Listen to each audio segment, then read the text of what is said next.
Welcome to Local Edition. I'm Bella Shaw. Yes, summer is here and the fall elections seem far away, but it's really not too early to start talking about some of the things we might see on the ballot.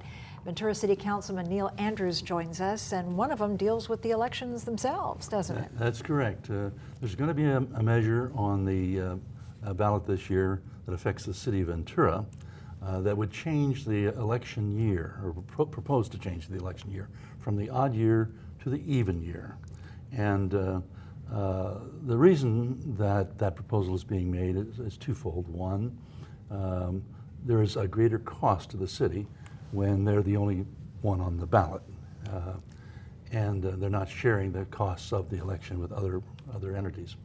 And secondly, there are those who believe that because the federal and the state elections are on the even years, they have a higher turnout, and therefore there'll be a higher turnout for the local elections as well. That may well be true. The concerns of the other side, if you will, of the argument are that the savings are relatively small.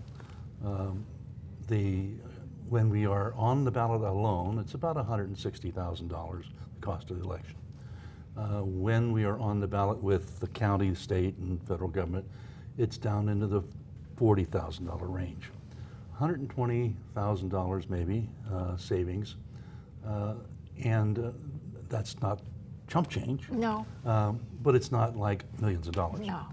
The other concern that people have is that when the local election is mixed in with the federal and state elections, that it gets buried in the noise of the political noise of the election. And so people don't get as much information about the local issues or the local candidates as they should. So those are the sort of pros and cons here on this issue. The important thing is that people understand it's coming and anticipate it, learn a little bit about it, whichever way they want to vote. There's a concern that when it's on the even years, the local stuff is always at the bottom of the ballot. Sure. And we know that even when there's a lot of voters voting for the president, when it gets down to the local judge, they're tired or what have you, they're just familiar, not as many ready vote. to go home. Yeah, they go home. So that's one of the issues of concern too. The other measure that is going to be on the local ballot will be one that's sponsored by the Ventura County Taxpayers Association. And it proposes to change the nature of the public employee pension system. Now, it does not propose to change any benefits that current employees get. Okay. They will all be vested in whatever they have. What it does change, though, or what it proposes to change, is the way pensions are funded in the future. I see. And it shifts from what's called a defined benefit plan to defined contribution plan.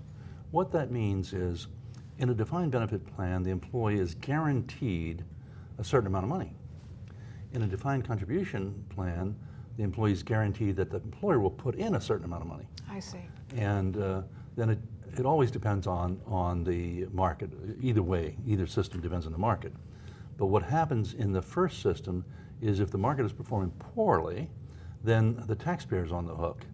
What happens in the second system, if the market's performing poorly, then both have to increase their contributions. It's going to be interesting to see how these both turn out. Ventura City Councilman Neal, thank you so much for joining us here on Local Edition. I'm Bella Shaw.